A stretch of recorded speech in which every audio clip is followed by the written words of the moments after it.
Naaawang hinahaplos ni Diana ang noo ng isang anak. May sakit na naman ito.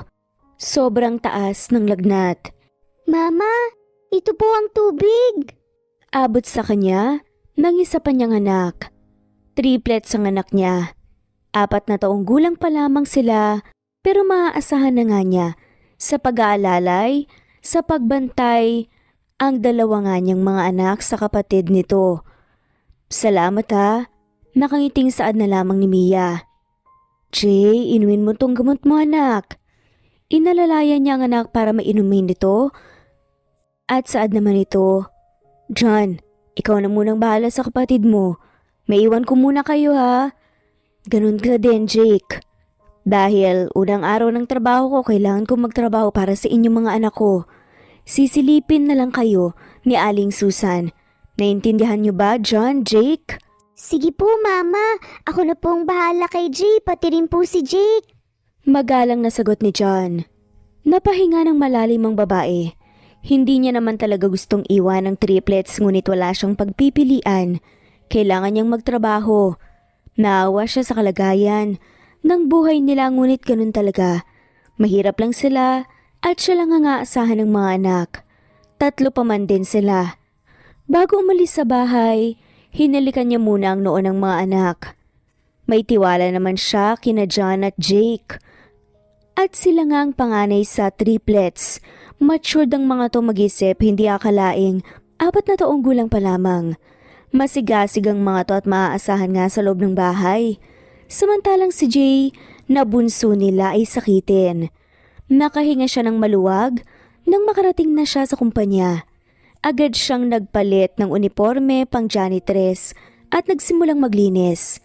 Sa banyo pambabae at hallway siya nakatalaga. Ikaw bang bago? Tanong ng isang babae. Sa tingin niya mataas ang posisyon nito.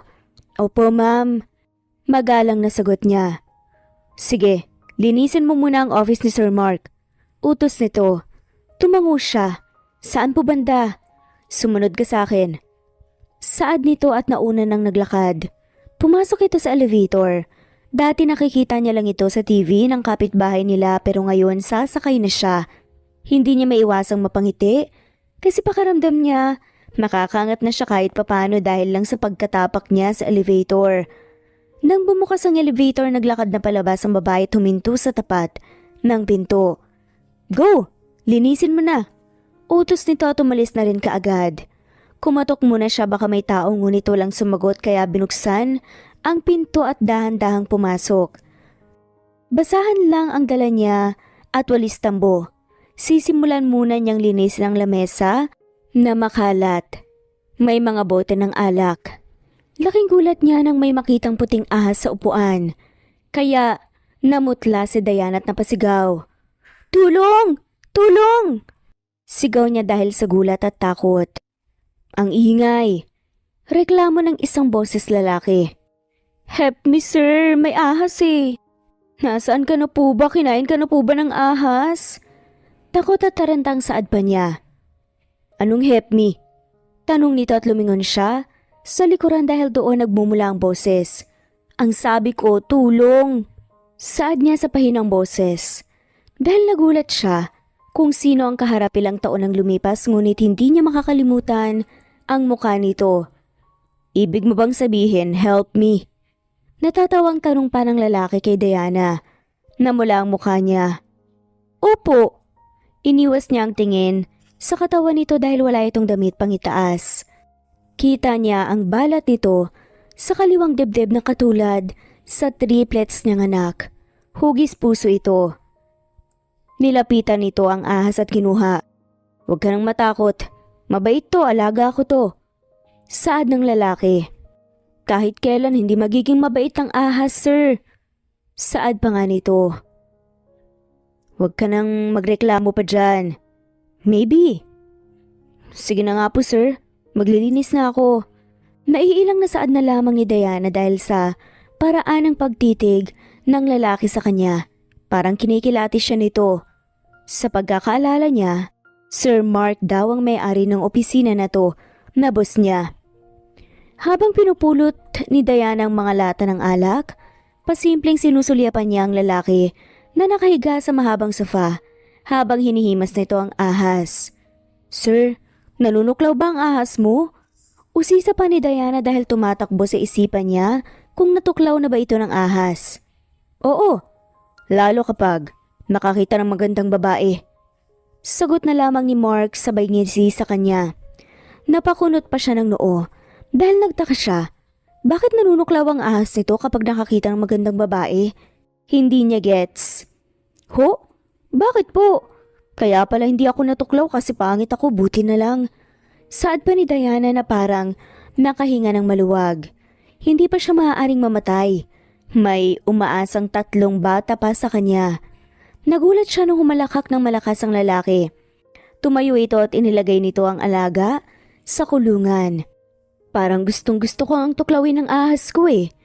Nakangisi at makahulugang saad pa ng lalaki. Nagkasalubong ang kilay ni Diana. Bakit? Hindi naman ako maganda. Dahan-dahan itong naglakad palapit sa kanya at nang ilang dangkal na lamang ang pagitan nila Mark at Diana. Huminto ito. You seems familiar. Saad ni Mark ngunit hindi niya naintindihan. No English, sir. Saad na lamang ni Diana. May kinangiti naman ng lalaki. Tapusin mo na ang trabaho mo, maliligo lang ako. Saad nito. Tumalikod at naglakad na ito papasok sa isa pang pinto na sa tingin niya ay silid nito sa opisina. Baka nakilala niya ako. Bulong niya. May takot at pag-aalala na bumalot sa puso ni Diana. Paano kung malaman ito na may anak sila? Hindi lang isa kundi 3 pa. Baka kunin sa kanya. Hindi niya kakayanin kapag nagkataon. Saktong natapos niya malinis ang buong paligid. Natapos na ito maligo. Palabas na sana siya nang lumabas ito. Alis na po ako, sir. Magalang na paalam na lamang ni Diana. Hindi niya hinintay ang sagot nito. Lumabas na siya. Napakamot si Diana ng noo nang nasa tapat na siya ng elevator. Paano ba tong buksan na elevator? Problemadong reklamo pa ni Diana. Nagulat si Diana nang may tumawag sa likuran niya. Kaya napalingon ito. Hindi napansin ng babae na nakasunod pala sa kanya ang boss niya dahil masyadong okupado ang isipan niya. Sabihin mo nga ulit ang elevator? Natatawa ang utos pa nito. Elevator! Kunot noong sagot naman ni Diana. Adorable. Saad naman ng kanyang amo na tila nasisiyahan pa ngunit hindi niya alam kung bakit.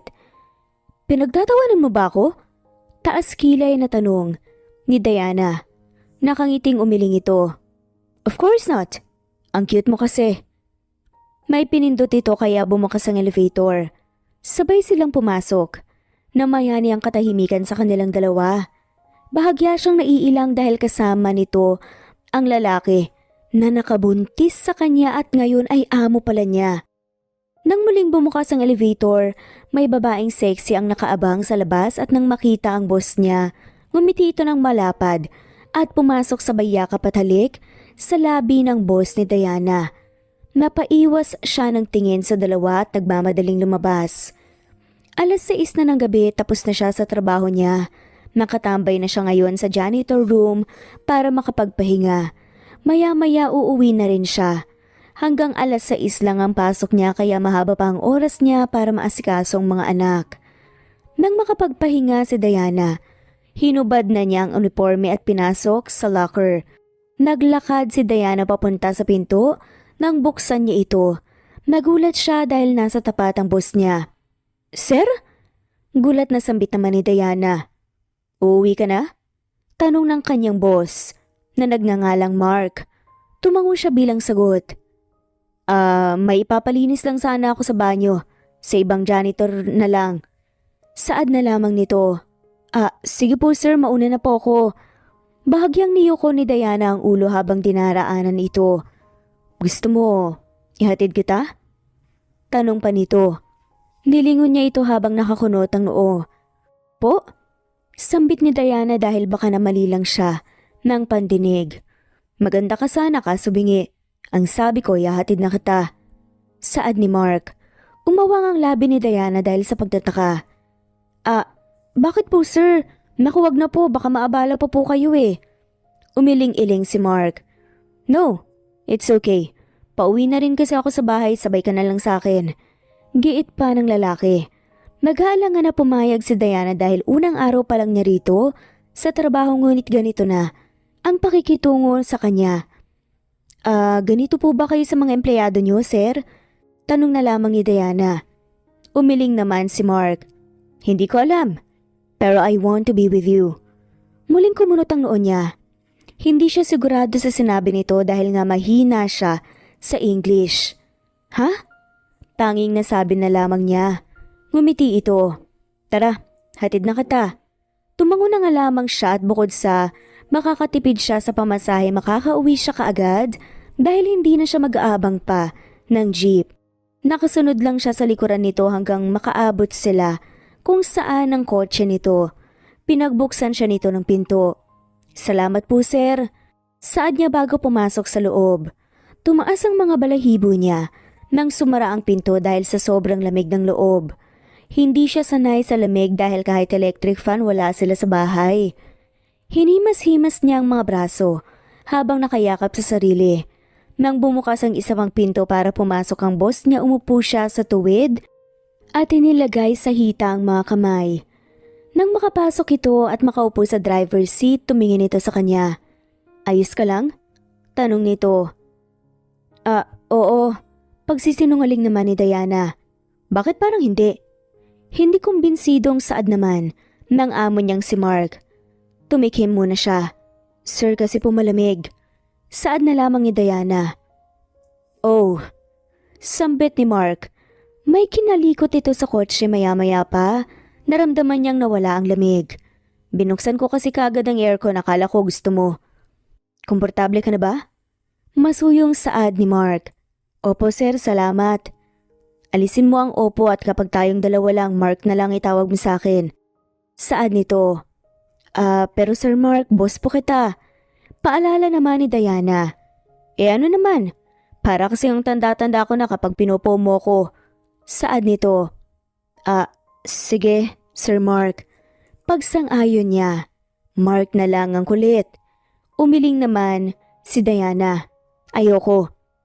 Napabuntong hininga na lamang si Mark. Fine, hindi kita pipilitin. Saan ang bahay mo? Bahagyang lumapit ito sa kanya. Aangal na sana siya ngunit kinabit lang pala nito ang seatbelt sa kanya. Sinabi niya kung saan ang address. Sinimulan na nito ang paandarian ng sasakyan. Nagkita na ba tayo dati? Tanong ni Mark kay Diana. Hindi. Sagot niya. Kinakabahan siya, baka nakilala siya, ngunit may maskara siya noon nang angkinin siya nito. Binenta siya noon ng ina dahil malaki ang utang nito dahil sa sugal at siyang naisipan na gawing pambayad. Nang malaman niya na nabuntis siya, kaagad siyang lumayas sa poder ng ina para maprotektahan ang dinadala niya. Si Mark ang una tuling gumamit ng katawan niya. May balak pa noon ng ina na muling ibenta ang katawan niya. Mabuti na lang nakatakas siya. Labis ang hirap na dinanas niya noon para lamang mailabas nang ligtas ang kambal niyang anak. Ngunit sa awa ng Diyos, nakaraos siya. Hindi pamilyar ang mukha mo pero ang boses mo, parang hindi na to tinuloy ang sasabihin na tumilingiling. Hindi ikaw yun. Dugtong nito. Napabulong kaya hindi niya masyadong naintindihan. Nang makarating sila sa kanto patungo sa bahay nila, agad niyang pinahinto ang sasakyan nito. Dito na lang ako, saad niya. Baka kasi makita nito ang mga bata. Ihahatid na kita sa harapan ng bahay mo. Saad nito ngunit hininto naman ang sasakyan. Huwag na. Mahihirapan ka lang ipasok ang sasakyan mo sa eskinita, baka magasgasan pa yan. Tanggin niya. Then maglakad tayo papasok sa eskinita. Saad nito na ikinataas ng kilay niya.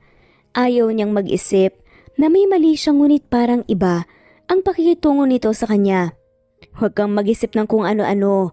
Gusto ko lang masiguro na safe kang makakauwi. Agad na dugtong nito. Mababait ang mga taga rito at kilala na nila ako. Ligtas na ako sa lugar na ito. Salamat na lang. Saad na lamang ni Diana. Namilog ang mga mata niya nang lumapit ito sa kanya. At hininga nito ay tumama sa kanyang pisngi. Inalis lang pala nito ang seatbelt at binuksan ang pinto. Bakit parang gulat na gulat ka? Natatawa nitong tanong. Salamat sa paghatid, Sir Mark.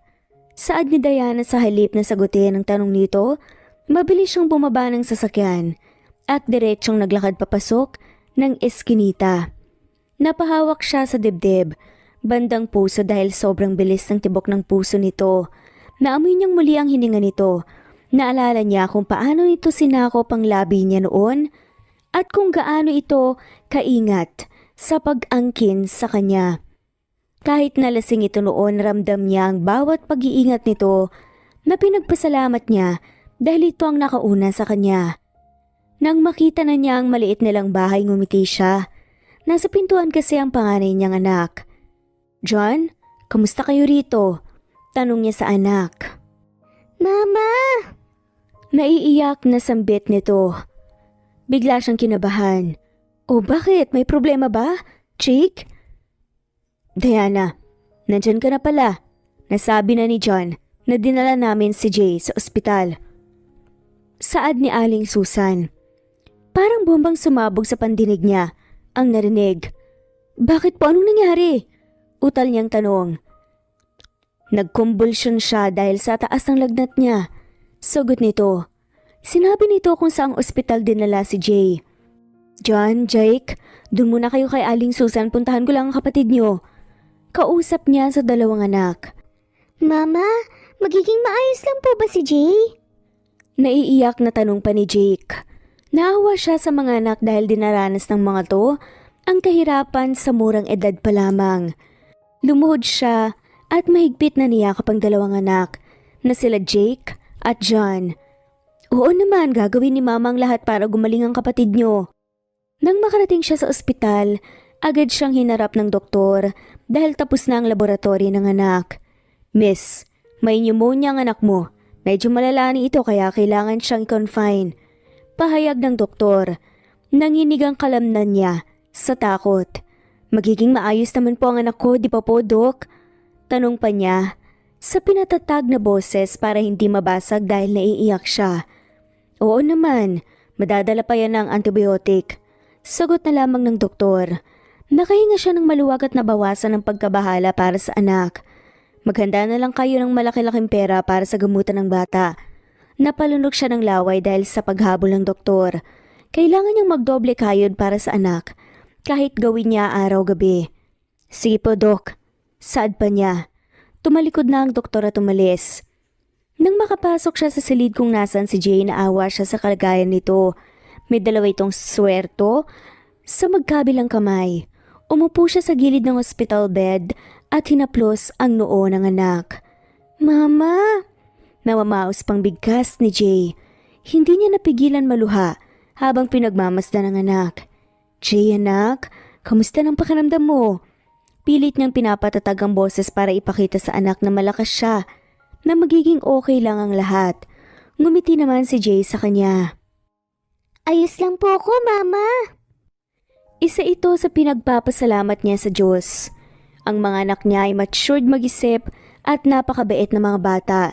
Bilang isang ina, ramdam niya ang sakit at hirap na din naranas ng anak sa kabila ng ngiti ng mga to. Pagaling ka, anak, ha? Hinihintay ka na ni na Kuya John at Kuya Jake mo. Malambing na saad niya. Opo, Mama. Saad naman ni Jay. Hinalikan niya ito sa noo. Mahal na mahal ko kayo ng mga kuya mo. Kinaumagahan halatang puyat at pagod siya habang papasok sa trabaho si Diana. Mabuti na lang mabait ang mga kapitbahay nila. Ito na munang nagbantay kay Jay sa ospital habang nasa trabaho siya. Nagtungo kaagad siya sa HR para makiusap kung pwedeng magtrabaho siya hating gabi. Pwede hanggang 10 PM, kaya mo ba? Saad ng HR. Opo ma'am, kailangan ko lang po talaga ng dagdag kita na nasa ospital kasi ang anak ko eh. Saad niya. Bago umalis, nagpasalamat muna siya sa HR. Agad siyang nagtungo sa kwarto ng mga janitor para magpalit ng uniforme. Habang abala siya sa pagpupunas ng salamin sa banyo ng mga babae, may tumikhim sa likuran niya. Sir? Sambit niya, nang lingunin kung kanino galing ang boses. Nalaman ko na gusto mong mag-OT? Bakit gusto mong mag-overtime? Ha? Opo sir. Sagot na lamang ni Diana. Nalaman ko rin na nasa hospital ang anak mo. May asawa ka na pala? Bakit nakalagay sa resume mo na single ka? Usisa pa nito. Nagsalubong ang kilay niya dahil kinakalabasan na parang nagiging tsismoso ito. Wala akong asawa pero may mga anak ako. Diretsahang sagot niya. Mga? Gulat na sambit nito. Opo sir. Nasaan ang tatay nila? Usisa ulit nito. Nais niyang isagot na ito ang ama ngunit pinigilan niya ang sarili. Kahit na may nag-uudyok sa isipan niya na sabihin na ang totoo para mapadali ang pagpapagamot sa anak dahil mayaman naman ang mga ama ng mga to, ngunit ayaw niya baka kunin nito ang mga anak niya. Nalunod sa sabaw. Pabalang na lamang na sagot ng babae. Napakunot noo tuloy si Mark. Ha? Nalunod sa sabaw? Sagot niya. Hindi makapaniwala ito. Nais niyang matawa sa reaksyon ni Mark dahil parang gulat na gulat at naniwala sa sagot niya. Opo. Katakawan niya, hindi niya napansin na nalulunod na pala siya sa sabaw. Pinanindigan talaga ni Diana ang sagot dahil mukhang naniwala naman ito. Napailing na lamang si Mark. Gusto mo ba tulungan kita sa hospital bills? Napakagatlabi si Diana at nais sunggaban ang pagkakataon, ngunit pinipigilan niya ang sarili dahil baka hilingin itong makita ang mga anak niya. Sigurado ka ba? Saad na lamang nito. Salamat na lang po sir, ako na pong bahala sa mga anak ko. Pero sabi muli ng lalaki, pwede mo naman akong utangan, total. Nagtatrabaho ka naman sa kumpanya ko, hindi ka naman tatakbo sa utang, hindi ba? Mungkahi nito. Kaunting kumbinsi na lang mapapapayag na siya lalo na para naman ito sa anak niya. Sir, bakit ang bait mo sa akin? Tanong niya. Mabait ako sa mga empleyado ko lalo na sa mga nangangailangan ng tulong. Sagot na lamang ni Mark. Sige po sir, uutang na lang po ako. Good. Magkano? Pwede ka rin namang maging personal maid ko kung gusto mo para madagdagan ang kita mo. Saad pa ni Mark. Namilog naman ang mga mata ni Diana. Nakaramdam ng tuwa. Nawala sa isipan niya ang pag-iingat na baka malaman nito ang tinatago niya. Ang tanging tumatakbo lang ngayon sa isipan niya ay kumita ng pera para sa mga anak niya. Sige po, payag po ko. Gusto ko po sanang umutang ng 20,000. Walang pag-aalinlangan naman na saad niya. Para naman sa mga anak nila. 20 lang? Magkano bang deposit sa ospital? At pwede bang wag mo na akong popoin? 10,000 po para sa kwarto niya at paunang gamot. Ang iba naman po ilalaan ko sa ibang pangangailangan ng anak ko. Saad niya. Tumangutango na lamang si Mark. Papautangin kita. 30,000 din mamaya samahan mo ko sa grocery. Huwag ka na mag-overtime dahil may trabaho ka na sa akin bilang personal maid. Sige po sir. Alis na ako. Paalam na lamang ni Mark. Tumalikod na ito at naglakad na nga paalis sa banyo. Napangiti siya at itinapat ang kamay sa kaliwang dibdib. Hindi mawari ni Diana ang kanyang nararamdaman. Ano ka ba? Huwag mong bigyan ng mali siyang kabaitan ng boss mo. Pagkausap ni Diana sa sarili, binalik niya ang atensyon sa pagpupunas ng salamin. Habang naglilinis siya sa sahig, gamit ang mop ay pumasok na isang empleyado. Nakataas ang isang kilay nito sa kanya. Anong pinag-uusapan niyo ni sir? Inaakit mo siya no? Kabago-bago mo rito, inaakit mo na kaagad ang boss natin. Ang landi mo naman, huwag kang mangarap na masusungkit mo siya dahil may nobya na siya at malapit na silang ikasal. Pagmamaldita nito sa kanya. Tungkol lang sa trabaho, hindi ko inaakit si Sir Mark. Mahinahon naman na sagot ni Diana. Dumura ito sa sahig at tinirapan siya. Basura. Pagkukutsa pa nito bago tumalikod at umalis. Napakuyom na lamang siya ng kamao at kinalmang sarili. Kailangan habaan niya ang pasensya dahil kapag napaaway pa siya, baka mapaalis siya ng wala sa oras. Ayaw naman niyang mangyari yun. Mabilis lumipas ang oras, hinuhubad na niya ang uniforme dahil tapos na ang trabaho niya. Nakausap na rin niya ang HR na hindi na nga siya mag-overtime.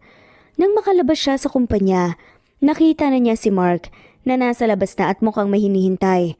Nakasandal pa sa sasakyan nito at nang makita siya napatayo ito ng tuwid at ngumiti kay Diana.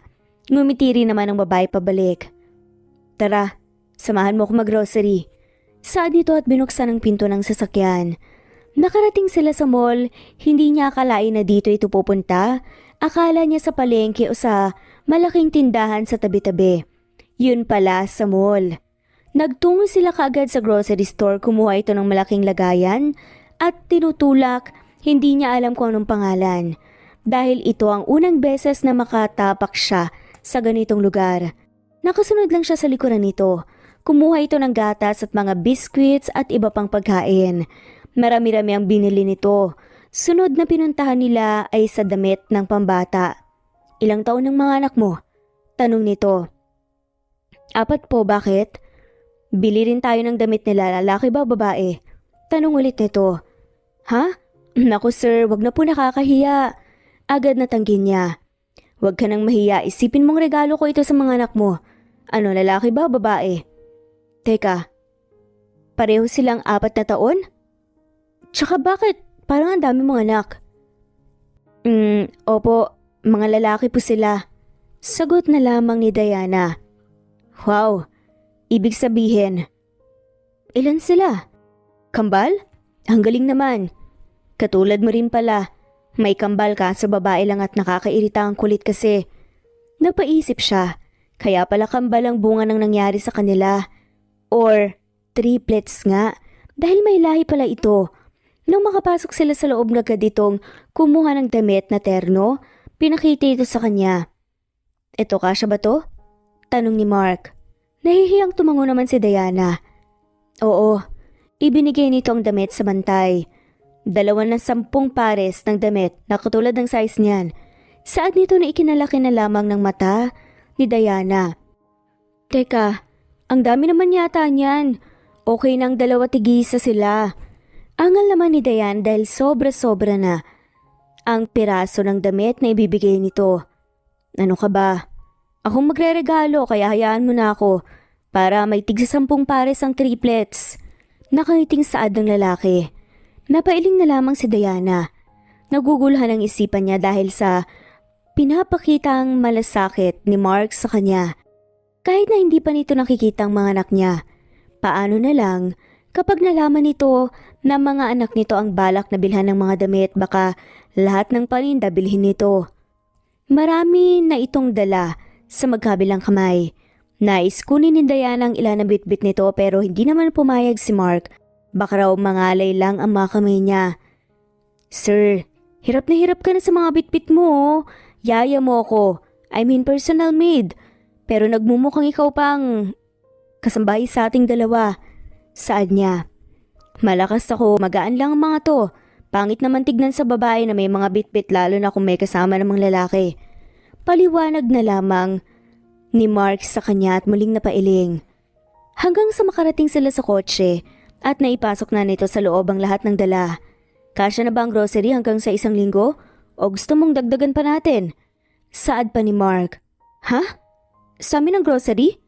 Gulat at hindi makapaniwala na sinabi ni Diana. Oo, hindi naman ako umiinom ng gatas. Natatawang sagot ni Mark. Napatampal na lamang siya sa noo. Bakit? Naguguluhang sambit niya.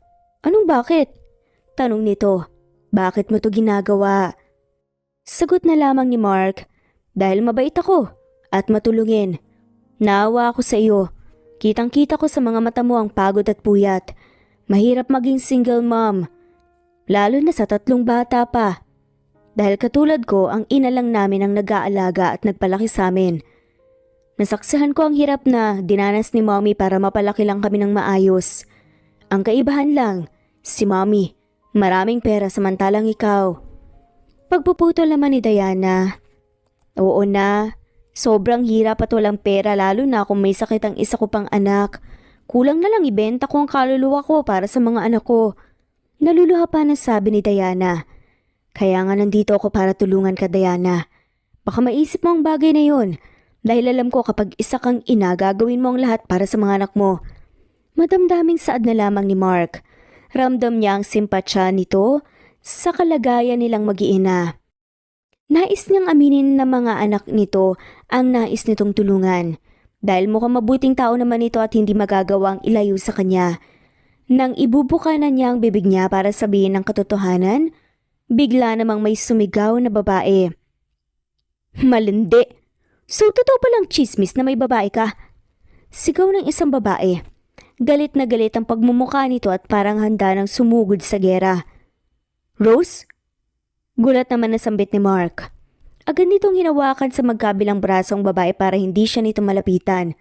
Bitawan mo ko! Sigaw pa nito na parang umaangil na leon. Calm down, huwag kang mag-iskandalo rito. Pagpapakalma naman ni Mark sa babae. Paano ko kakalma kung nakita ko kayo ng babae mo? Asik ng babae at pilit pa rin ako makakawala kay Mark. Pumasok ka na sa loob, Diana. Utos ni Mark sa kanya. Agad siyang sumunod dahil baka makalimot pa siya ng nobya nito. Nakita niya sa labas ng bintana na nagtatalong dalawa. Nagulat siya nang sinampal ng babae si Mark. Nakita niya ang pagdilim ng mukha nito at pagkuyom ng mga kamao. Tinalikuran nito ang babae at pumasok ng sasakyan. Agad nitong binuhay ang makina at pinaandar. Narinig pa niya ang pagsigaw ng babae. Sorry, dahil sa akin nag-away kayo ng jowa mo. Hinging paumanhin niya. Wala kang kasalanan. Makitid lang talaga ang utak niya. Ang totoo, ayoko naman talaga sa kanya dahil sarili lang niyang pinipilit sa akin. Naiiling na lamang na saad nito. Sus, kunwari ka pa. Kung magtukaan nga kayo parang wala nang bukas eh. Biro niya. Natawa ito sa sinabi. Hindi ako ang humaliks, siya lang. Hindi kaagad ako nakaka-react dahil akala ko nasa ibang bansa siya. Akala ko makakahinga na ako ng maluwag eh. Saad pa nga ni Mark. Bakit hindi mo diretsahin kung ayaw mo naman pala sa kanya? Sa tingin ko mahal ka niya eh. Patay na patay pa sa'yo. Saad na lamang ni Diana. Kung alam mo lang kung gaano ko yan itid na boy. Kababata namin siya ng kambal ko at bata palagi. Bukang bibig na. Papakasalan niya ako. Hindi ko naman nakalain na seryoso pala siya. Pagkukwento ni Mark na parang magkaibigan sila at matagal nang magkakilala. Parang komportable ito sa kanya sa paraan ng pagkukwento nito. Mahal ka kasi niya. Nasabi na lamang niya. But, hindi kami pareho ng nararamdaman. May ibang hinahanap ang puso ko na hindi ko makita sa kanya. Saad pa nito, bigla namang kumabog ng mabilis ang puso ni Diana. Nais niyang mag-usisa, ngunit pinili na lamang niyang itikom ang bibig. Baka kung saan pa mapunta ang usapan nila. Malapit na tayo sa inyo. Huwag mo akong pigilan na bitbitin ng mga ito. Papasok lang naman sa bahay mo eh. Alam kong hindi mo kaya. Dugtong pa ni Mark. Nang hindi na siya sumagot pa. Nakakahiya. Maliit at saka sira-sira ang bahay namin. Ano naman? Hindi ako katulad ng ibang mayaman na maarte. Salamat Sir Mark. Wala yun. Masaya ako na makatulong sa'yo. Sa inyo ng mga anak mo. Iginilid nito ang sasakyan nang nasa kanto na sila. Nang pinatay nito ang makina ng sasakyan, agad itong lumabas para pagbuksan siya at kunin ang mga bag at supot ng mga pinamili nito. Mauna ka na, susunod ako. Saad nito. Tulad ng sinabi nito na una na siyang maglakad. Abot-abot ang kaba niya. Pinagdarasal niya na sana nasa kapitbahay si John para hindi magkita ang magama. Nang makapasok sila sa loob ng bahay, iginala niya ang mga mata para hanapin ang anak. Nakahinga siya ng maluwag. Nawala ito. Mukhang nasa bahay. Ang cute ng bahay niyo. Saad nito habang inililibot ang paningin sa maliit nilang bahay. Mama! Sigaw ni Jay, kaya bigla siyang nanigas sa kinatatayuan. Wala itong saplot sa katawan at basa pa. Mukhang katatapos lang maligo. Napatitig si Mark sa batang walang suot na damit, halatang bagong ligo lang dahil basa ang buong katawan at buhok. Parang nakikita niya ang sarili noong bata pa siya. Napansin niya rin ang balat nito sa kaliwang dibdib na hugis puso, na katulad ng kanya.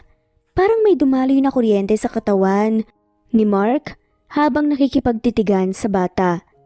Mama, sino po siya? Boss ko anak. Nautal na lamang na sagot ni Diana. Parang sumisikip ang puso niya at hirap siyang huminga. Hindi niya alam kung bakit ganito ang nararamdaman niya. Parang nais niyang yakapin ang bata at halik-halikan nito sa buong muka. Sir! Sir! Untag ni Diana sa kanya. Napapapikit-pikit siya at tumingin sa nag-aalalang mukha nito. Yes? Sambit niya. Ayos ka lang ba? Tanong ni Diana. Oo. Seryosong sagot ng lalaki. Muli niyang ibinalik ang tingin sa bata na palapit sa kanya. Lalo lumakas ang tibok ng puso niya nang makita niya ito ng malapitan. Para talaga niyang nakikita ang sarili nung bata pa siya. John, magbihis ka muna. Ikaw din, Jake. Utos ng ina. Opo, Mama. Sagot ang dalawang bata at naglakad na papasok ng silid na nasa tabi nga. Bakit parang nakikita ko ang batang ako sa anak mo at ang balat niya? Naguguluhang sambit niya. Nagdududa na tuloy siya sa katauhan ni Diana. Baka ito na ang matagal na niyang hinahanap at nagbunga nga ang nangyari sa kanila. Biglang namutla ang mukha ni Diana dahil sa sinabi ni Mark. Napalunok siya ng laway at iniwas ang tingin sa mga mata nito. Ha? Baka nagkataon lang. Sa dami ba naman ng tao sa mundo, hindi talaga maiiwasan na may magkakamuka? Sagot niya. Naririnig na niya ang kabog ng puso dahil sa sobrang bilis ng pagtibok nito dahil sa kaba. Kilala mo ko? Nakilala mo ko? Tanong ito na nakapagpahina sa mga tuhod niya. May hinala na ito. Anong pinagsasasabi mo? Muntik pa siyang pumiyok sa pagsasalita dahil sa labis na kaba. Naputol naman ang sasabihin ng lalaki nang biglang lumabas si John. Mama, para po yun sa amin ni Jake at saka Jake po? Tanong naman ng isa sa mga triplets habang nakaturo sa mga dala nila ni Mark. Ha? Oo, para sa inyo yan ang mga kapatid mo. Sabi naman ni Mark. Lumuhod dito sa harapan ni John at hinawakan ng pisngi. Nakita niya na tuwang-tuwa ang bata at parang may humaplo sa puso niya. Talaga po? Maraming salamat po. Masiglang saad ni John. Sige na, buksan mo na. Nakangiting saad ni Mark. Tumayo nito at hinarap siya. Gusto kong makita ang isa mo pang anak. Maghihintay ako. Nasabihin mo sa akin. Seryosong saad nito. Napapikit siya ng mariin at tuminga ng malalim. Ano ba ang dapat kong sabihin? Hindi ko alam. Ikaw lang ang nakakaalam. Kahit na wala akong alam ngunit parang ang puso ko ay may alam. Ilang taon nang bumabagabag sa puso at isipan ko ang babaeng nakamaskara. Saad ng derechahan ni Mark na matamang nakatitig kay Diana. Napakagatlabi naman si Diana. Mukhang kahit hindi siya nito nakilala, malakas ang pakiramdam niya. Mama, ang ganda po ng mga to. Para po ba talaga ito sa amin po nila Jake at saka Jake? Tuwang-tuwa na saad nito. Oo anak, sagot naman niya. Hindi ako nakagamit ng proteksyon noon at malakas ang kutob ko na magbubunga ang namagitan sa amin ng babaeng nakamaskara. Kaya ilang taon ko siyang hinanap pero wala akong nakuhang impormasyon. Saad na lamang ng lalaki. Bakit sinasabi mo sa akin yan? Utal naman na tanong ni Diana.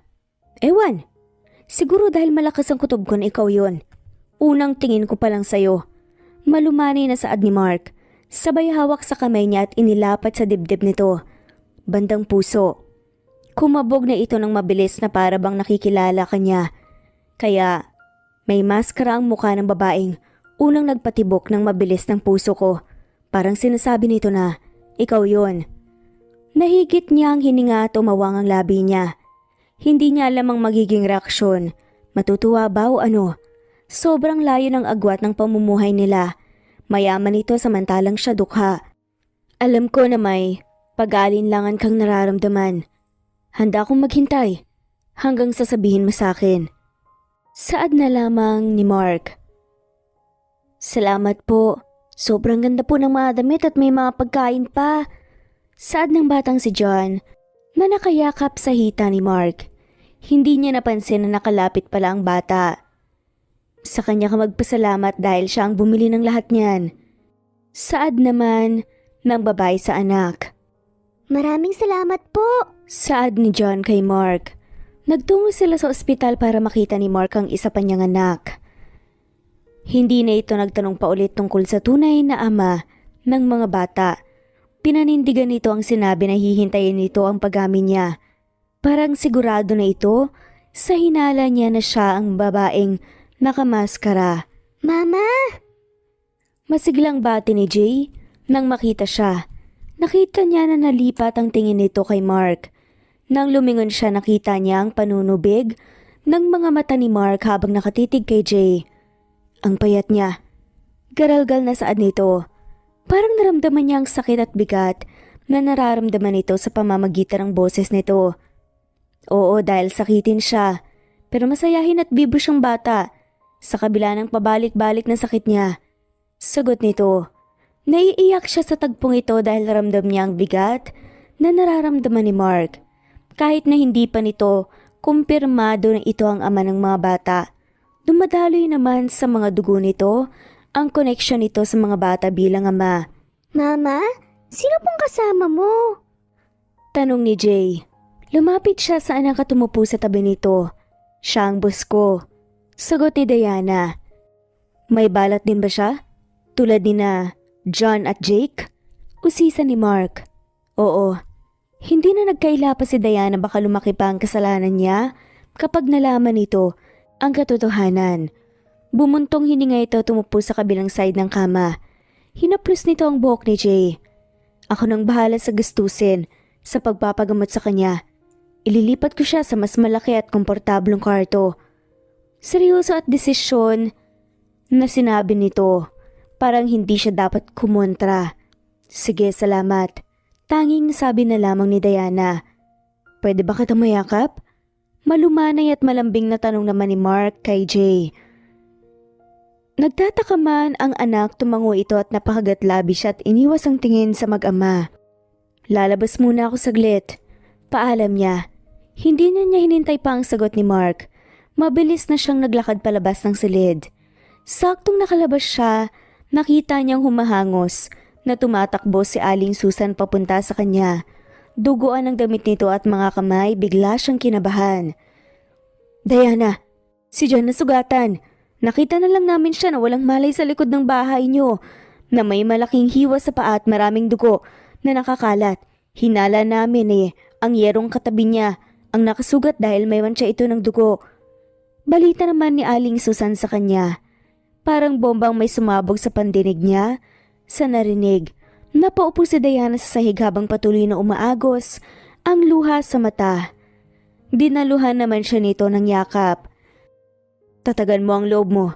Tandaan mo, kailangan ka ng anak mo. Ikaw ang lakas nila, kaya dapat maging malakas ka. Sorry kung hindi namin kaagad nakita si John.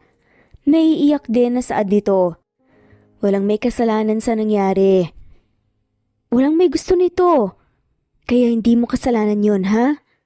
Nasa emergency room na. Puntahan natin dahil maya-maya lalabas ang doktor.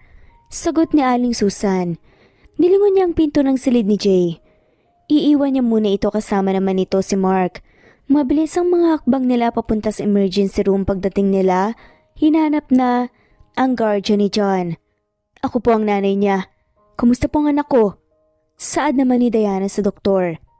Maraming dugo ang nawala sa anak mo. Kailangan niyang masalinan ng dugo. Kailangan niyo ng type AB na dugo sa ngayon. Wala ang blood bank ng ganyang dugo. Sino sa inyong may ganyang dugo? Kailangan nating magmadali dahil bata pang pasyente, baka mas lumala pa ang kalagayan niya. Sagot naman ng doktor. Type O po ako. Nangihinang saad ni Diana. Ako rin Kami lahat. Saad naman ni Aling Susan. Bigla niyang naisip si Mark. Aling Susan, dito ka muna. Ikaw na munang bahala kay John. May kakausapin lang ako. Sige. Sagot nito. Mabilis na naglakad si Diana pabalik sa kinaroroonan ng anak at ni Mark. Diana, bakit ganyan ang itsura mo? Umiyak ka ba? Nagtatakang tanong ni Mark sa kanya. Pwede ba kitang makausap sa labas? Tanong niya. Ayaw niyang marinig ni Jay na nasa ospital din ang kakambal nito. Baka mag-alala lang ito sa kuya niya. Bakit? May problema ba? Tanong ni Mark nang nasa labas na nga sila ng silid. Anong type ng dugo mo? Diretsahan na lamang? Natanong ng babae. AB. Kunot noong sagot nito. Nakahinga ng maluwag si Diana. Kailangan ni John ang dugo mo. Saad niya pagkatapos sinabi niya ang nangyari kay John. What? Ayos lang ba siya? Nag-aalalang tanong ng lalaki. At napataas nga ang boses. Ang sabi ng doktor, sa ngayon oo, kaya kailangan na niyang masalinan ng dugo sa lalong madaling panahon para hindi lumala ang kalagayan niya. Okay, tara. Pag makalabas na ang mga bata sa akin na kayo umuwi, para masigurado kong ligtas kayo. Mariing saad pa ng lalaki. Hindi na muna siya umangal dahil napakadilim ng pagmumukha nito. Habang nakaupo sa bench at naghihintay na katulog siya, nagising na lamang nang maramdaman na gumalaw ang inuupuan. Mark, kumusta? Si John? Tanong ni Diana sa inaantok pang boses. Ang sabi ng doktor magiging maayos na siya dahil sa dugo ko. Nakahanap na rin ako ng malaking silid dito para sa kanilang dalawa. Maraming salamat, Sir Mark. Saad ni Diana. Huwag mo na akong tawaging sir. Mariing saad naman ni Mark na parang galit. Wala na ba akong trabaho? Pakiusap, pag mo naman akong alisin, kailangan na kailangan ko ng trabaho para sa mga anak ko eh. Lumambot ang pagmumukhaan ni Mark at hinawakan ng magkabilang pisngi ni Diana. Hindi yon ang ibig kong sabihin, Mark na lang ang itawag mo sa akin. Sana sa akin na lang kayo tumira. Wala akong pakialam kung hindi man ako ang tatay ng mga anak mo. Handa akong alagaan ng triplets. Nasasaktan kasi ako kapag nakikita akong nahihirapan sila. Paano ang jowa mo? Tanong naman ni Diana. Aayusin ko kung anumang meron sa amin ni Rose. May sasabihin ako. Sana wag kang magalit dahil hindi ko kagad sinabi. Ikaw ang tunay na ama nila. Ako ang babaeng nakamaskara. Pag-amin na nga bigla ni Diana. Abot-abot ang kabang nararamdaman niya. Lalo na nang hindi ito umimik. Ngumiti ito at pinisil ang tungkilang ilong niya. Sabi na hindi talaga ako binigo ng puso ko. Nahawa siya sa ngiti nito. Sa kabila ng mga problemang hinaharap niya. Napangiti siya dahil kay Mark. Hindi ka galit? Tanong niya. Hindi. Matagal kitang hinanap. Bakit ako magagalit? Masaya ako, sobrang saya. Saad pa nito. Magkahawak kamay silang nagtungo sa ospital ng triplets.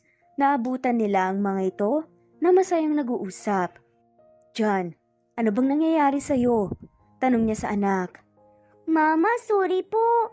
Akala ko po kasi mabubuhat ko po yung yero na yun para po ipalit po sa pinto natin kasi sira na. Dumaplis po sa kamay ko at nahiwa po ang paa ko. Hindi po ako nakasigaw ng tulong dahil natakot po ako sa dugong lumalabas po sa paa ko. Tapos po, wala na akong maalala kasi nakatulog ako. Sunod-sunod na kwento naman ng bata. Medyo maputla pa ang mukha nito dahil siguro hindi pa nakakabalik ng normal ang dugo nito. Anak naman, ang liit-liit mo pa. Mas malaki pa ang yero na yun sa'yo eh. Kastigo naman kay John. Sorry po, sagot na lamang nito. Nilapitan niya ito at niyakap. Huwag mo nang ulitin yun ha? Tinakot mo ko ng sobra. Tumangutang ang cute na bata. Kapag magaling at nakalabas na kayo rito sa ospital, sa bahay na kayo titira. Biglang singit naman ni Mark. Malaki po ba ang bahay niyo? Tanong naman ni Jake.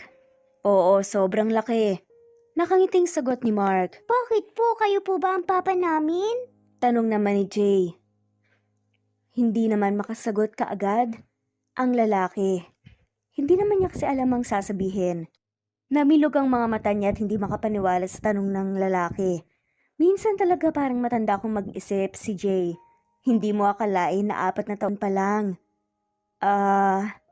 Nag-aalangan na saad ni Mark habang nakatingin sa kanya na parang humihingi ng tulong. Mga anak, huwag kayong mabibigla. Pero oo, siya ang papa niyo. Saad na lamang ni Diana. Mabuti na lang po, hindi po kayo natuluyan sa nanalunod po sa sabaw. Saad muli ni Jay. Mahinang natawa si Mark at napailing. Yan ba ang sabi ng mama niyo? Tumango-tango ang cute na triplets. Magpagaling kayo dahil ipapasyal ko kayo at bibilhan ng maraming damit at laruan. Lahat ng gusto niyo, bibilhin natin. Nakangiting saad naman ni Mark.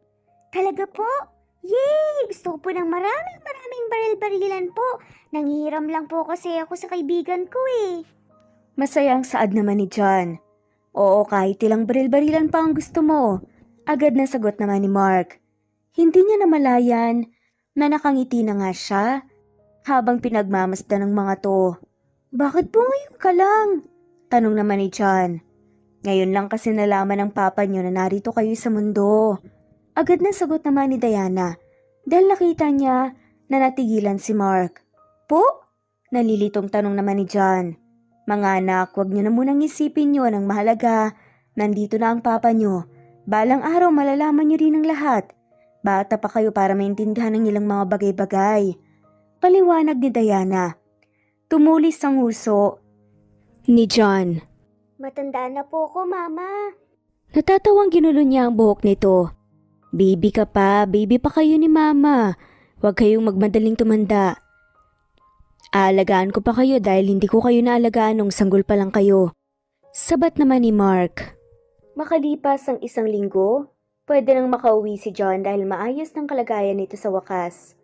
Samantalang si Jay naman ay nananatili pa rin doon dahil hindi pa tapos ang gamutan nito. At ang isa naman ay umaalali lang din sa kanilang lahat. Kumuha rin si Mark ng personal nurse para kay Jay para may mag-alaga dito kapag wala silang dalawa. Gaya ngayon na alis siya kasama si Mark at John para umuwi sa bahay ni Mark. Wow! Ang laki at ang ganda po pala ng bahay niyo. Saad naman ni Jake nang makarating sila sa bahay ni Mark. Kahit siya ay napapanganga sa ganda ng bahay, hindi akalain ni Diana na ganito kalaki at kaganda ang bahay nito. May pinapagawa akong room na magiging playground nyo ng triplets. Saad naman ni Mark. Sinong nakatira dito? Ikaw lang ba? Pag-uusisa naman ni Diana. Mga katulong ko lang ang narito. Minsan lang din ako umuwi dito dahil sa opisina ako natutulog. Si Mami naman ay isang beses sa isang taon lang magpunta rito dahil abala rin sa negosyo niya. At ang kakambal ko naman, abala mamasyal sa iba't ibang bansa. Ang ganda ng bahay mo, tapos hindi ka umuwi? Tanong ni Diana. Oo, wala naman akong uuwian eh. Wala sila dito. Pero ngayon may dahilan na ako para laging umuwi. Saad naman ni Mark habang titig na titig kay Diana. Napaiwas ng tingin si Diana kay Mark. Naramdaman nito ang pagpula ng muka. Oo naman, kasi nandito na sila John.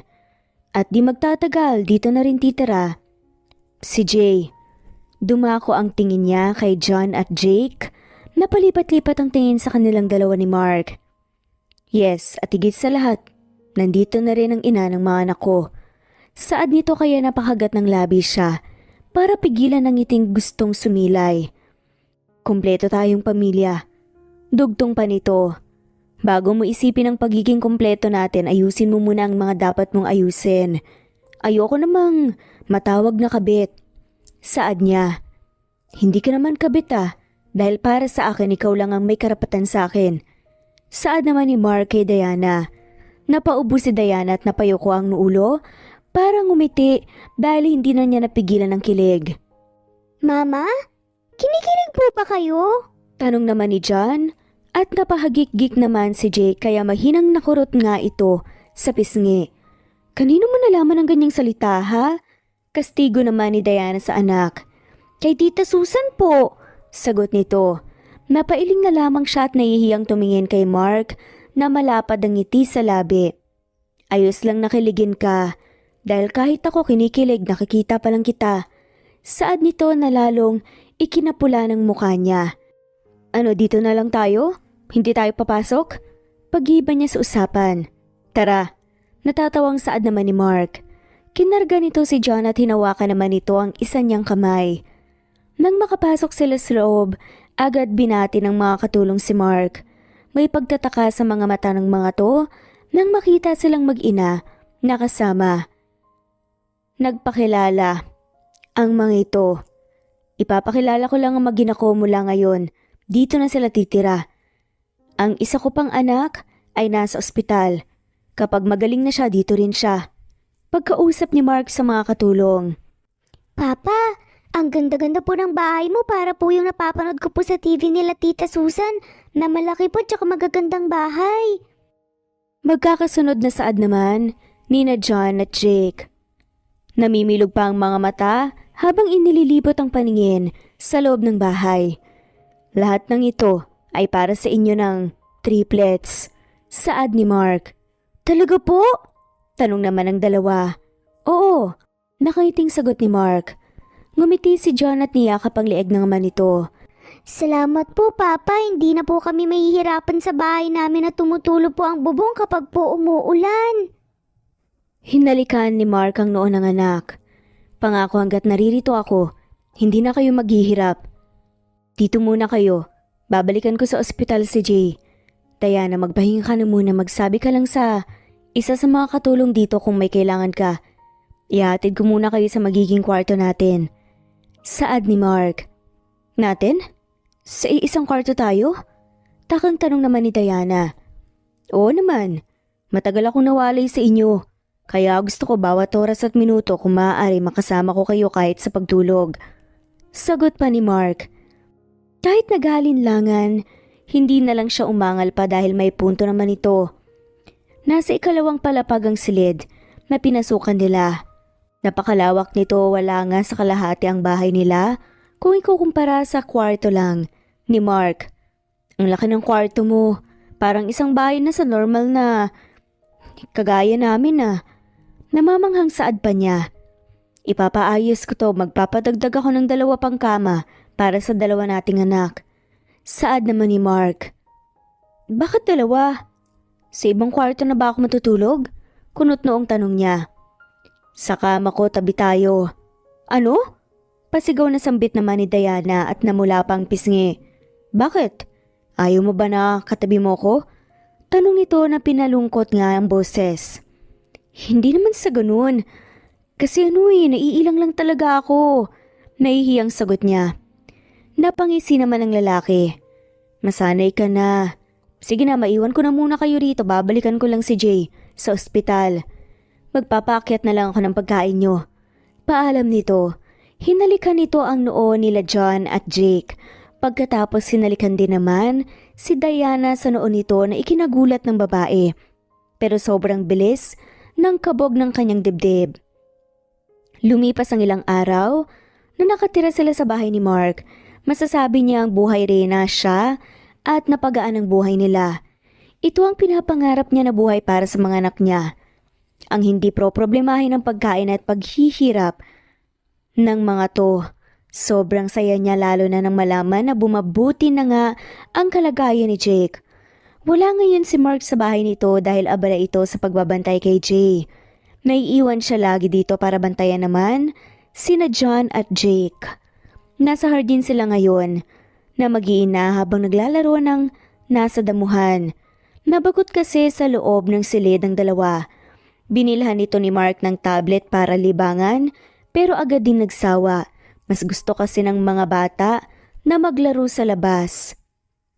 Totoo nga ang chismis. Binahay ka na ng fiancé ko. Ang kapal naman ang mukha mo. Saad ng isang boses sa likuran niya. Kaya kaagad siyang napalingon. Ikaw? Gulat na sambit naman ni Diana. Ako nga. Malandi. Inagaw mo sa akin si Mark.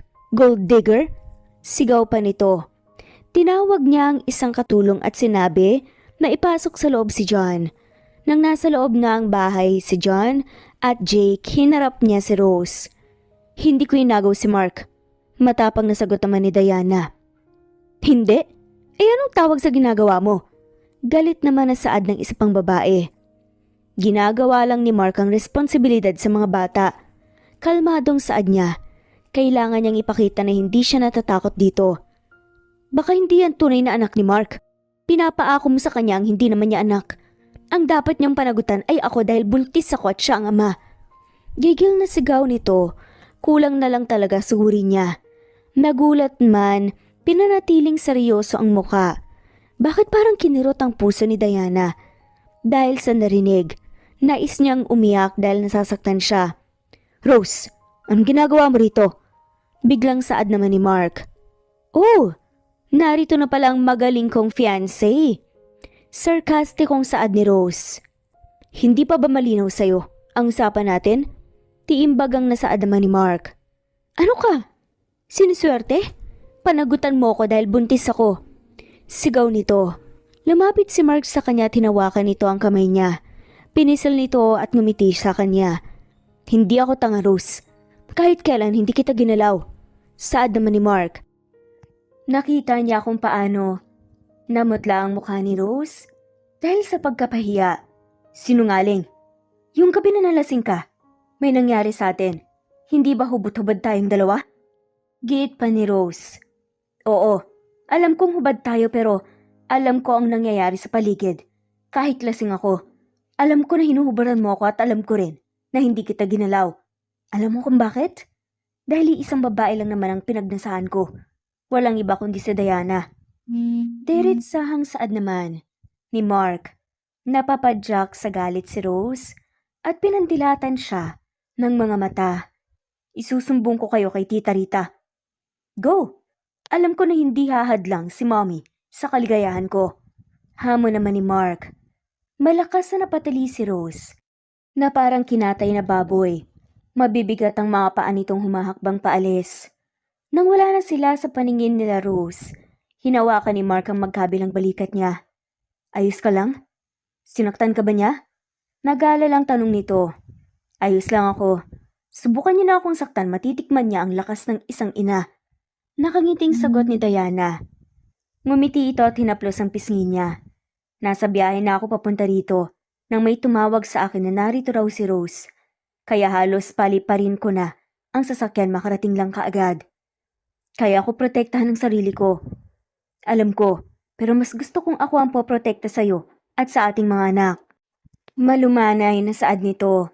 Napapansin niya ang palapit ng palapit ang mukha nito sa mukha niya. Nang ilang pulgada na nga lamang, ang pagitan ng mga mukha nila nagsalita ito. Pwede ba kitang halikan? Dahan-dahan na tumango naman si Diana. Ipinikit niya ang mga mata.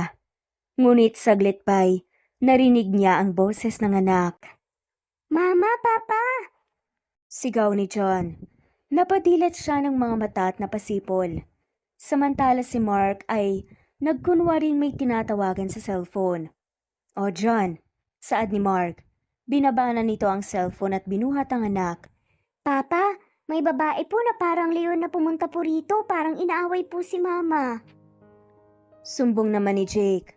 Wala na siya anak, natakot na sa mama mo. Natatawang sagot na nga lamang ni Mark. Dapat lang dahil malakas si Mama. Nagmamalaking saad naman ni John. Oo, kaya mas lalo kong minahal ang mama mo. Sabi naman ni Mark. Bahagyang namilog ang mga mata nito. Tila nabigla sa sinabi niya. Ay, mahal ni Papa si Mama. Tudyo ng anak nila. John, Jake, saway naman ni Diana sa anak. Siyempre naman, mama mo kaya. Mahal kaya niya ako? Nakangiting tanong naman ni Mark. Mama, mahal mo daw po ba si Papa? Tanong naman ni Jake. Pakiramdam niya kulay kamatis na ang buong mukha niya. Kamusta na si Jay? Tanong niya na lamang kay Mark. Tumulis ang uso nito bago sumagot. Normal na lahat ng laboratory niya. Mga ilang araw lang din pwede na raw siyang makauwi. Salamat naman sa Diyos. Mark, isa ka sa mga dahilan kung bakit napakabilis ng paggaling niya. Wala yun, gagawin ko ang lahat para sa inyo. Sagot naman ni Mark. Pumasok sila sa loob ng bahay at nagpahanda ng pagkain si John. Tutulong ako sa pagluluto sa paraan man lamang na ito. Makabawi ako sa'yo. Saad niya. Huwag na, hayaan mo na sila. Pwede ka namang bumawi sa ibang paraan. Nakangisi nitong saad. Ha? Ano naman? Utal na tanong ni Diana. Ewan ko nga ba? Nakangiting saad naman ni Mark.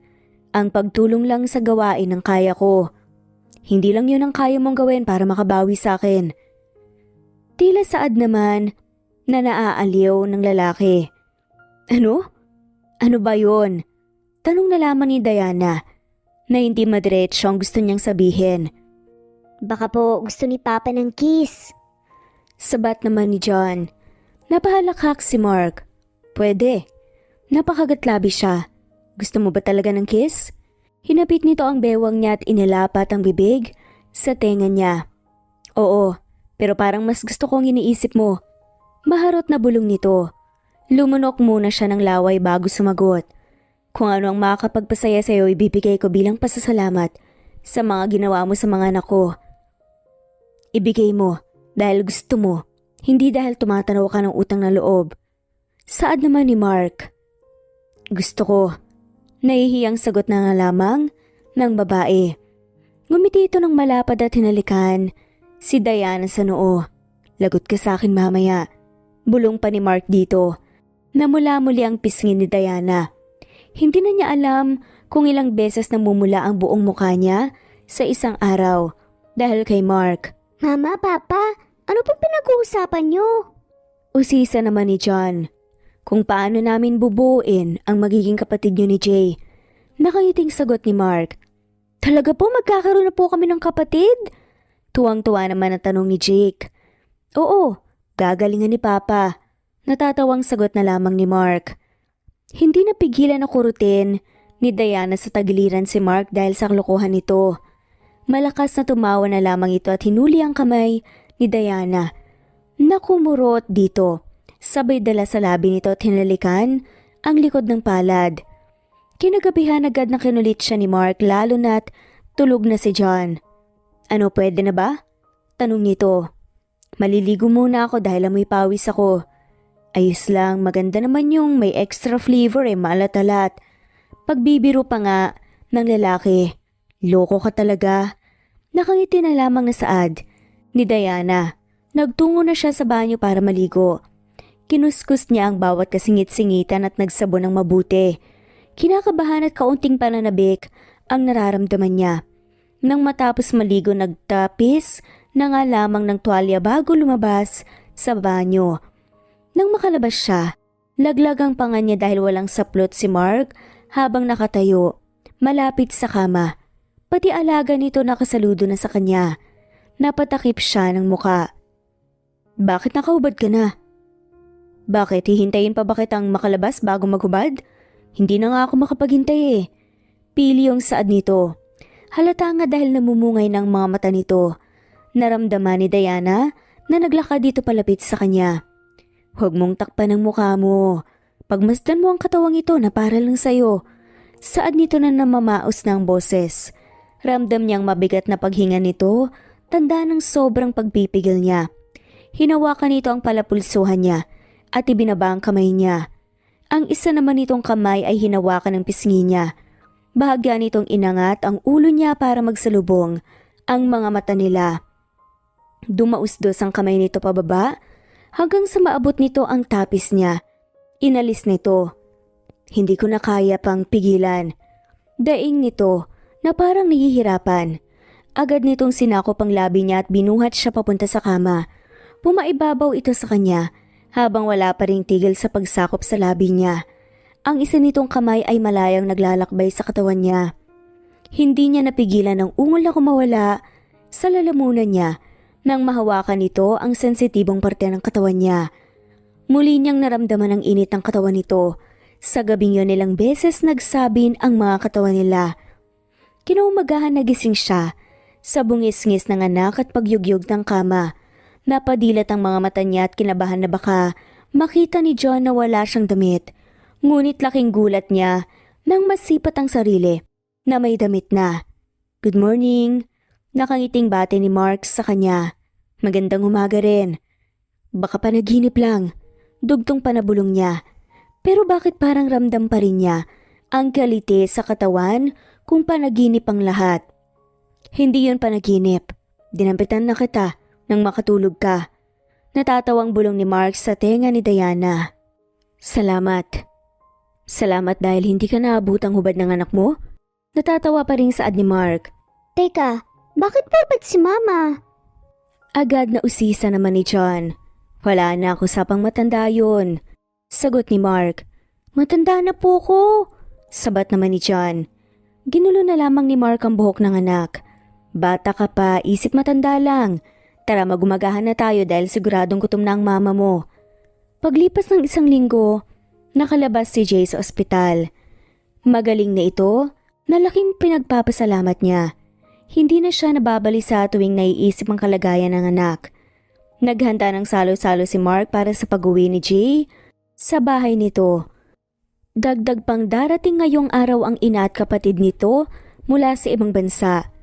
Mark, kinakabahan ako baka ayaw sa akin ng pamilya mo. Saad na lamang ng babae. Nasa sala na sila ngayon. Hinihintay ang pagdating niya at ng ina at kapatid nito. Pinisil nito ang kamay ni Diana na hawak. Ano ka ba? Huwag kang mag-isip ng ganyan. Mabait sila, siguradong magugustuhan ka nila. Lalo na kapag nakita ang triplets. Nahigit niya ang hininga nang may dumating na dalawang babae na sa tingin niya ang medyo may edad na ay ang ina ni Mark at ang babae naman na kamukha nito ay ang kakambal nito. OMG! Ito na bang mga pamangkin na mana sa akin? Gigil na tilipan ng babae sabay yakap sa dalawang bata. Pinanggigilan nito ng halikang pisngi ng dalawa. Ngumiti ang isa pang babae habang nakatitig sa mga mata ng bata. Parang nakikita ko ang batang si Mark. Ganitong ganito ang mukha mo noon, iho. I know, mom. Sagot naman ni Mark. Even my birthmark nakuha nila. Talaga? Ang birthmark na tulad ng sa atin meron din sila? Hindi talaga mapagkakailan na anak mo sila. Sabat naman ang kapatid ni Mark. Mera, baka madurog na ang mga anak ko dahil sa panggigigil mo. May iling naman na saad ni Mark sa kakambal niya. Ang cute kasi nila, kuya. Natatawang saad ni Mera. Hi iha, kamusta ka? Kamusta naman ang pakikitungo niya sa'yo? Mommy Tina na lang ang itawag mo sa akin o kaya mommy. Saad ng ina ni Mark. Ayos naman po. Sobrang maalaga po niya sa amin lalo na po sa mga bata. Magalang na sagot naman ni Diana. Nagsumbong sa akin si Rose ngunit hindi ko pakikialaman ang buhay pag-ibig ni Mark. Ang mahalaga masaya siya sa kung sino ang pipiliin niya. Saad naman ni Tina. Ewan ko ba sa babaeng yun? Baliw na baliw kay kuya. Simula pa lang sinabi na ni kuya na kababatang kapatid lang ang turing niya. Saad ni Mera na tila hindi rin nagugustuhan ang ugali ni Rose.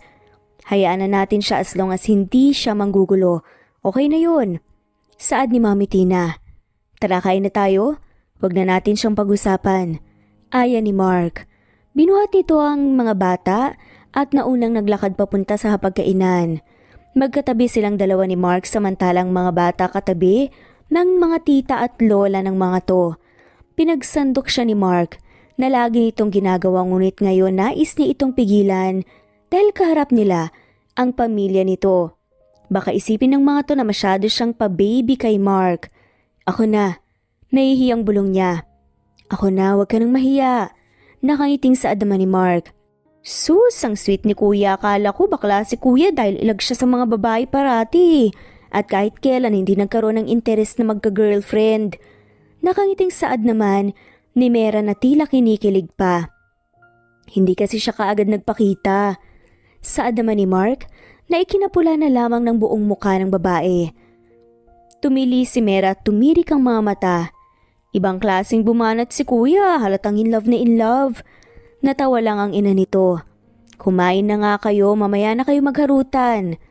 Nang matapos silang kumain nagpaalam ang ina at kapatid ni Mark na ipapasyal daw ang mga bata. Ayaw pa sanang pumayag ni Mark dahil baka pagod pa ang mga ito sa biyahe ngunit nagpumilit kaya ito ang nagawa. Solo tayong dalawa. Wala ang mga bata. Gusto mo bang lumabas din tayo? Tanong ni Mark. O mas gusto mong magkulong tayo sa kwarto? Pili yung dugtong pa nito. Bakit? Ano na naman bang binabalak mo ha? Labas na lang tayo baka ano pang gawin mo sa akin eh. Pabiro rin niyang saad. Gusto mo naman. Tudyo nito. Saan mo gusto? Ikaw kung saan. Kung ako ang tatanungin mas gusto ko sa kwarto. Kakain ng hilaw na karne. Pili yung saad ni Mark. Humalakak ito ng kinurot naman ni Diana ang tagiliran nito. Ikaw ang harot mo talaga. Oo, pero at least sa'yo lang. Date na lang tayo sa restaurant. Natatawang saad naman ni Mark. Tumango naman si Diana bilang sang-ayon. Bakit parang nadismaya siya na hindi sila magkukulong sa kwarto? Nahahawa na ata siya sa pagiging maharot ni Mark. Sa isang mamahaling restaurant siya dinala ni Mark. Parang naiilang pa nga siya pumasok dahil sobrang elegante ng paligid. Mukhang hindi nababagay sa isang tulad niya. Mark, sa simpleng kainan na lang tayo. Nag-aalinlangan na saad niya. No, gusto ko maranasan mo ang lahat ng marangyang buhay. Alisin mo sa isipan mo na isa kang mahirap dahil hindi ka na mahirap. Sige, pero pagkatapos nito sa park naman tayo Pagbayag na lamang ni Diana. Okay, focus ka lang sa akin at huwag mong isipin ng iba. Narito tayo para i-enjoy ang oras natin. Nakangiting saad naman ni Mark. Habang naglalakad sila papunta sa lamesa nila, napahinto si Mark. Humigpit rin ang pagkakahawak nito sa kamay niya. Nang makita niya si Rose na pagtanto niya ang dahilan sa inakto nito. Tara sa park? Doon na lang tayo. Mariing saad ni Mark. Nang biglang, well, narito pala ang magiging fiancé ko dapat. Ex-fiancé ko na pala at ang malanding kabit niya. Malakas na saad ni Rose kaya nakatawang nga ito ng atensyon ng iilang tao na naroon. Patuloy lang ang lakad ni Mark, halos mahila na nga siya nito sa laki ng mga hakbang nito. Hey, tumigil kayo mga ahas! Sigaw ni Rose. Huminto naman si Diana at binitawan ang kamay ni Mark. Umangal ito ngunit naglakad siya palapit kay Rose. Una sa lahat, hindi ko inagaw si Mark. Ambisyosa at ilusyonada ka lang. Kahit kailan hindi ka naman minahal at ginusto ni Mark. Ikaw lang ang nagbigay ng mali siya sa relasyong ikaw lang ang bumuo. Matapang na saad niya kay Rose. Namilog ang mga mata nito at nanlaki ang butas ng ilong. Isa ka lang basura. Tili nito at takmang sasampalin siya nito kaagad na naagapan naman ni Mark. Nahawakan nito ang palapulsuhan ni Rose. Don't you dare hurt my fiancé. Banta ni Mark. Kahit hindi niya naintindihan ang sinabi nito, kinilig siya. Basura man ako sa inyong paningin. Minahal pa rin ako ng taong kinababaliwan mo. Asar niya kay Rose. Kaya kulang na lang umusok ang ilong nito na nanlalaking mga butas. Binitawan ni Mark si Rose at hinawakan siya sa bewang. Tara na. Nasa park na sila ngayon. Nakasimangot si Mark at parang nawala nito ng gana. Galit ka ba? Tanong niya. Umiling ito at hindi umimik. Kaya medyo nasaktan siya sa pananahimik nito. Sorry. Sana pala hindi ko na lang inaway si Rose. Mabigat na bumuntong hininga ito. Huwag kang mag-sorry. Ako ang dapat humingi ng tawad. Dahil pinahiya ka niya sa maraming tao. Parang gusto ko siyang sapakin sa mga oras na yun. Napangiti siya dahil sa sinabi nito. Akala niya kaya ito nananahimik dahil sa pagpatol niya kay Rose. Yun pala nagagalit ito sa sarili dahil sa nangyari. Huwag na natin siyang isipin. Mag-enjoy na lang tayo rito. Masarap ang tusok-tusok dito. Pagpapagaan ni Diana sa loob ni Mark. Ngumiti na ito at tinalikan siya sa noo. Tama ka, hindi natin dapat hayaan na masira ang date natin ng kung sino man. Ano ang tawag nito? Tanong nito. Fishball, sagot niya. Gawa sa isda na ginawang bilog kaya fishball. Tugtong na paliwanag pa ni Diana. Fishball? Baka naman fishball. Natatawang pagtatama naman ni Mark sa kanya. Tumulis ang uso naman ng babae. Parehas lang yun. Ang cute talaga ng pananalita mo. Sige, tumawa ka lang. Ang mahalaga masaya ka. O heto isaw, masarap yan. Di tulad ng sa iba, mapait. Saad pa niya sabay bigay ng isaw kay Mark. Isaw? Kunot noong tanong nito. Oo, huwag mo nang alamin kung saan galing yan basta masarap yan. Saad pa niya. Baka kasi kapag nalaman nito kung ano ang isaw, hindi na ito kumain pa. Masarap nga. Saad nito habang nilalasap ang isaw. O diba? Ang ibang isaw kasi mapait. Di mas masarap kung may palaman. Kahit mahirap ako, nakakadiri yung ganun. Hayaan mo na, wag mo nang intindihin yan. Nagkibit balikat na lamang ito. Iniangat nito ang kamay at inilapat ang hinalaki sa gilid ng labi ng babae. Pinakita nito ang hinalaki na may mancha ng sausawan pa ng kinakain nila. Mas maganda kung dinilaan ko mismo sa gilid ng labi mo. Pili yung saad pa ng lalaki. Alam mo ikaw talaga walang pinipiling lugar sa kalandian mo. Nakairap na saad niya. Wala kasing pinipiling lugar ang pagmamahal ko sa'yo. Banat naman ni Mark. Bumanat ka na naman. Kinikilig na saad naman ng babae.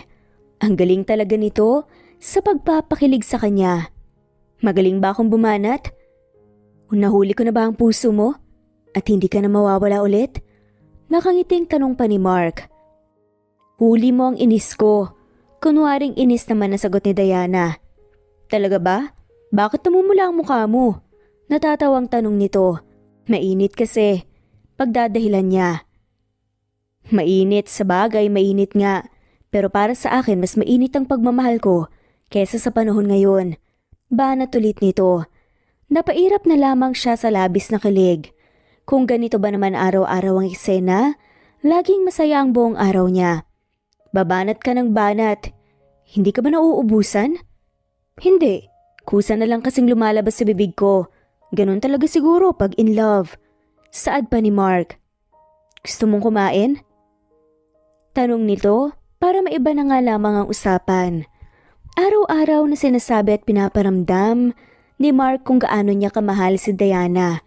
Kaya heto siya ngayon nauhulog na sa lalaking to. Sino ba naman kasing hindi mapapamahal kay Mark kung tinuturing siya nito na parang reyna sa kaharian nito. At kung maglambing ito sa kanya, nakakalaglag panty pa. Sige, gusto ko nitong parang spaghetti.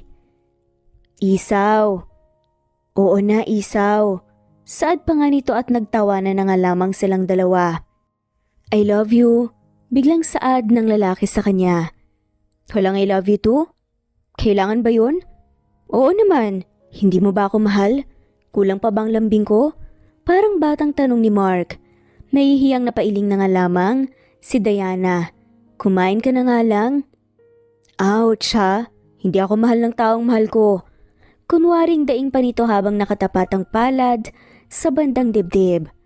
Hay nako, mahalin mo na yan ang pogi-pogi, sigurado naman ang magiging anak nyo sobrang magaganda at gwapo. Sabat pa nga ng isang matanda na nagbebenta ng balot. Manong may mga anak na nga po kami, kaso mukhang kailangan ko pa atang madagdagan para mahalin niya ako. Pilyong saad pa ni Mark na tila nagsusumbong at naghahanap ng kakampi. Hay, naku ang mga kabataan talaga ngayon pakipot pa. Nagkaroon na pala kayo ng mga anak mukha nga ang kulang pa. Kailangan mong galingan iho para mahalin ka. Natatawang saad na nagbebenta ng balot. Marahan na kinurot niya ang tagiliran ni Mark. Tumigil ka nga, hindi pa ba halata ang mga galaw ko? Na ano? Dapat kasi, marinig ko mismo galing sa bibig mo. Saad ni Mark. Mahal kita. Pabulong naman na saad ni Diana. Ha? Anong sabi mo? Nakangiting saad naman ni Mark. Sa tingin niya narinig naman talaga nito ang sinabi niya.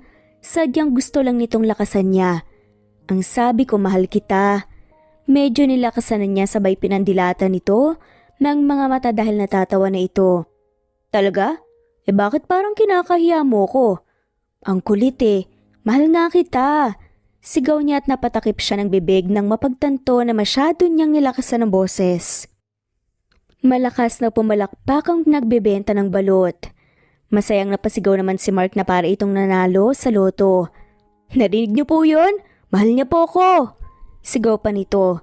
Nagpalakpakan din ng ibang tao na naroroon at binati sila. Tara na, uwi na tayo. Nahihiya niyang aya kay Mark. Nakuha na nila ang atensyon ng mga tao na naroon.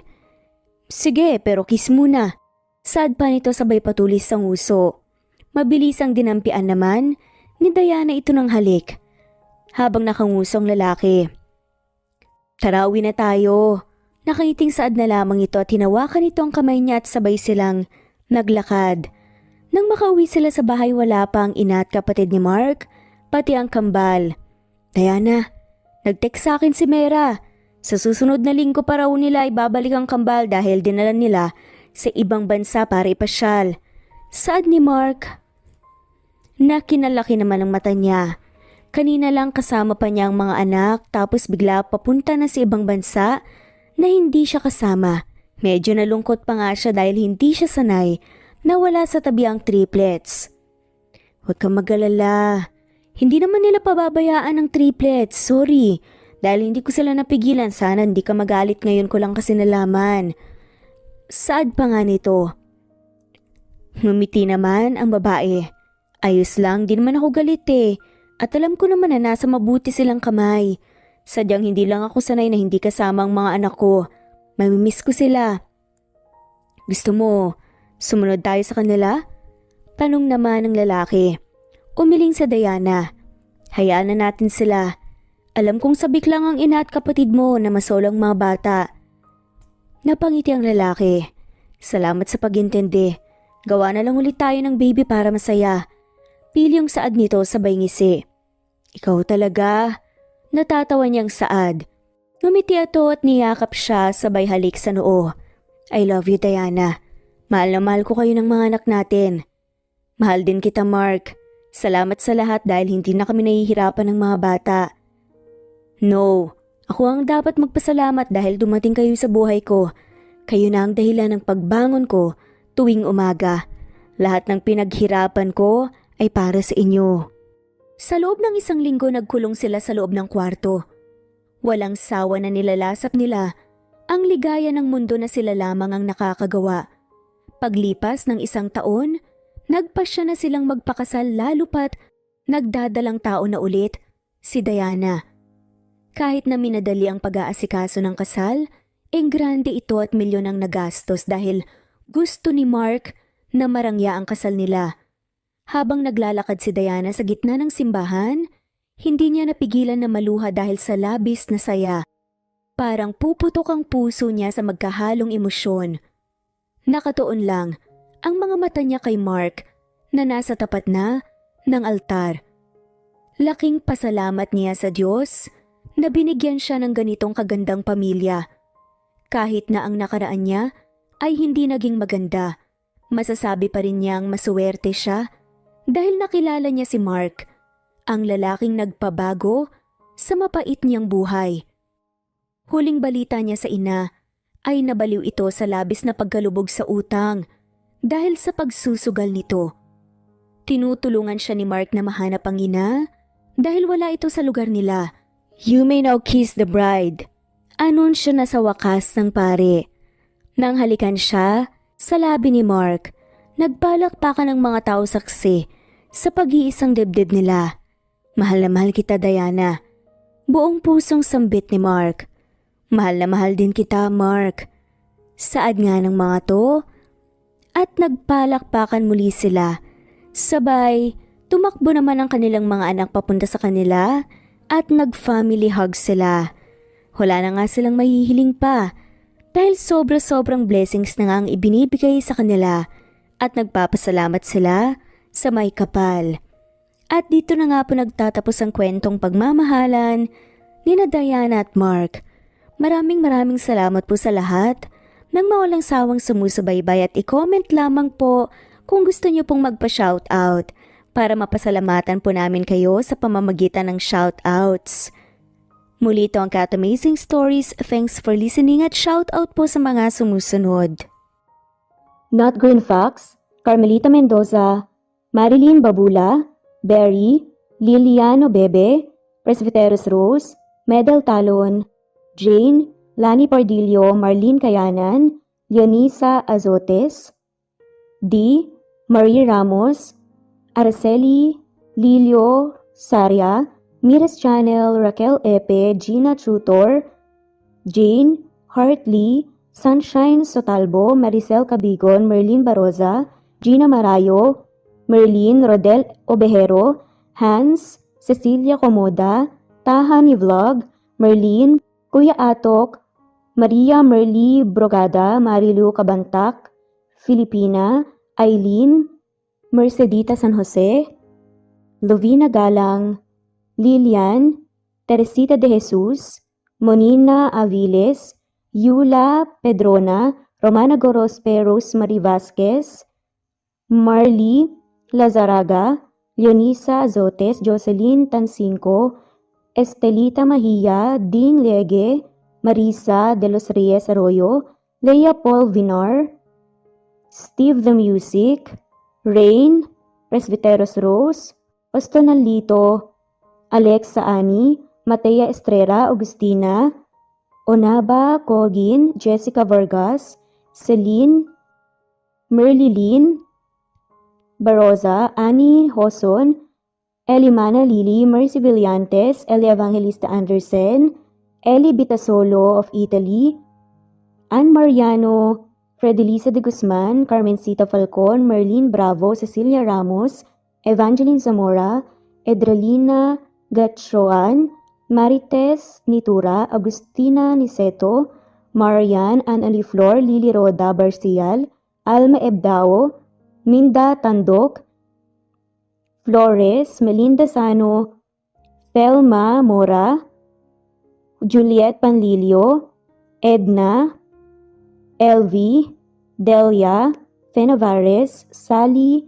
Lariano, London Villas, Danica Selga, Lani Pardillo, Teresita Schmid, Charlie, Nora Bell Sevans, Roger, Lloyd Dasalon, Bella, Nelly Ortiz, Mary Rose Carillo Jesusa, Enday Samante, Enday Lebra, Yolanda Tejida, Honey Villasenor, Tessie, Marichan, Ann Mariano, Wilma Guzman, Gabrielio, Liu, Maria Rica Natividad, Melanie Juan, Anita Hernando, Teresita Arevalo, Raquel Magno, Carmencita Falcon, Flordette, Nat Greenfax, Luz Templo Nuevo, Teresita Schmid, Flor Cabrera, Virginia Salazar, Luz Templo Nuevo, Leia, Madeline Tagle, Wilma Villafuerte, Isaac Ablon, Menchita de Belen, Federico, Mercy Edrosolo, Fe, Adam Samachas, Quinciano Ebas, Eli Ramirez Elizabeth Gilas, Arem Ruhi, Julius Edna Romero, Charlie Angelina Samia, Emma Gadiano, Rosemary Vasquez, Lisa, Estelita Mahia, Elvi Candontol, Corazon Danke of University of Eastern Philippines University, Teresita, Neil Bacolor, Evangeline Zamora, Charlie Jane Clemente, Susan Upaga, Susan Rodrigo, Fred Deliza de Guzman, Juby Hernandez, Helen Morillo, Edarlina Fahil, Rosie, Juliet Kaday, Kuya Atok, Betty Losnong,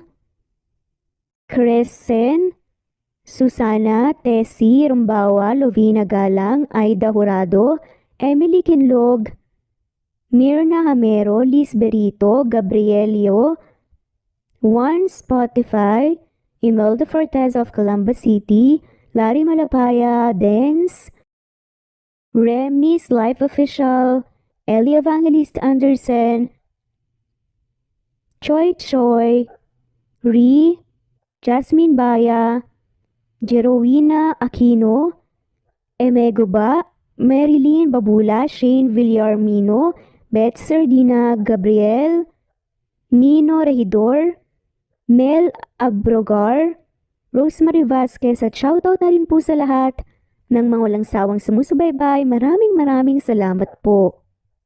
Veronica Briseño, Violeta Murillo, Teresita, Teresa Bulie, Christine Flores, Nesbeth Hanaban, Flor Salvalion, Kuwait, Raquel Labay, Kuya Atok, Lani Pardillo, Eva Violeta, Presbyteres Rose, Amy Regalado, Teresita, Res Cavilla Havana, Precious, Lilian Nobebe, Eli Evangelista Anderson, Marziel Arcilias, Rosemary Palaganas, Rose Martinito, Ding Liege, Alexa Gomez, Jomira Bueno, Amy Fenavares, Irma Emma, Lali Emralino, Tortillas Gaming, Matea Estrera, Anali Flor, Rosemary Tinito, Rosemary Palaganas, Excelsis Tagala, Emily Kinlog, Rosemary, MM, Penning Escal, Neri Cabangon, Lucia Baldo, Rosemary Vasquez,